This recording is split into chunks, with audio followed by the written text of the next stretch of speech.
Today, we talk about the hypertensive from 4 aspects, including background, types of hypertensive, measurements and control methods.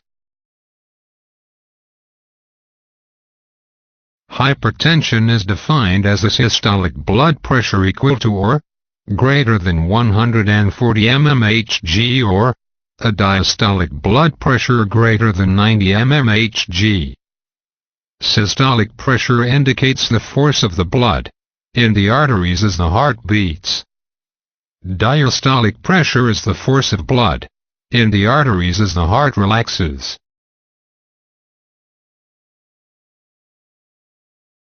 There are 4 stages of hypertension: pre-hypertension, stage 1 hypertension, stage 2 hypertension and hypertensive crisis.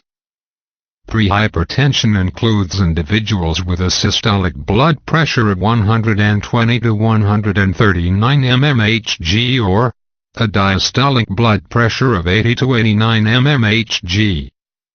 Stage 1 hypertension includes individuals with systolic blood pressure of 140 to 159 mmHg or diastolic blood pressure of 90 to 99 mmHg.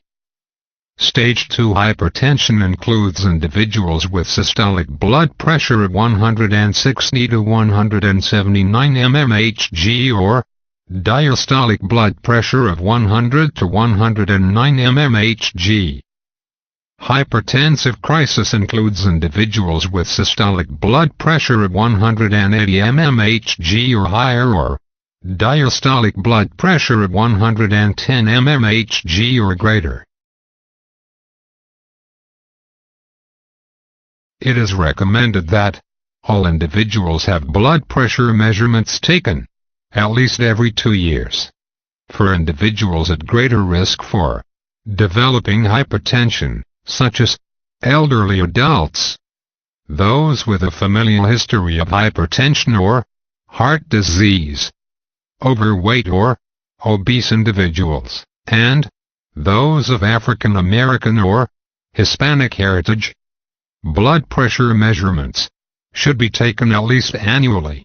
Blood pressure measurements taken at the healthcare visit should be obtained with proper equipment, and 2 or more measurements should be taken at each visit to ensure the validity and persistence of the blood pressure level.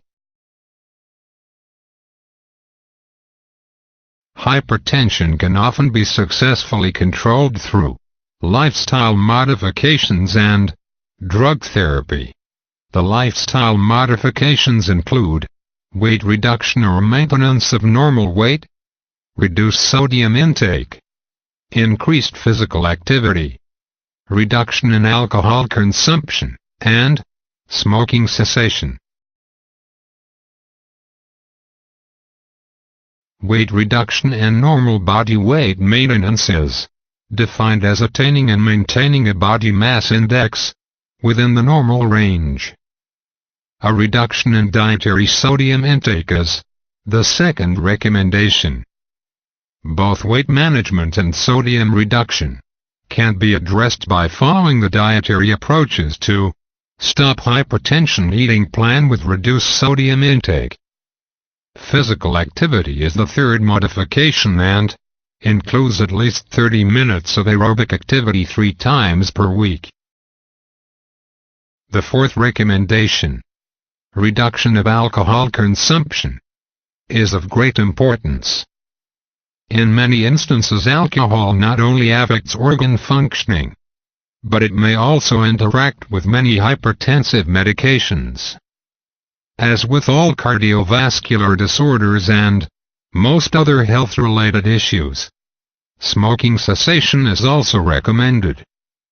Although smoking does not pose a risk factor for hypertension, smoking does exacerbate the negative effects of hypertension.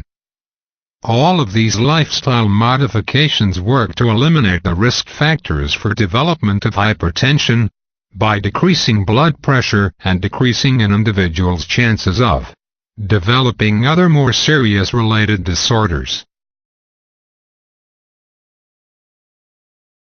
There are several classes of antihypertensive medications including thiazide-type diuretics, angiotensin-converting enzymes inhibitors, angiotensin receptor blockers, beta blockers, renin inhibitors, and calcium channel blockers.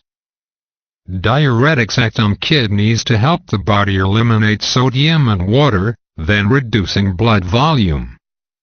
ACE inhibitors help relax blood vessels by blocking the formation of a natural chemical that narrows blood vessels.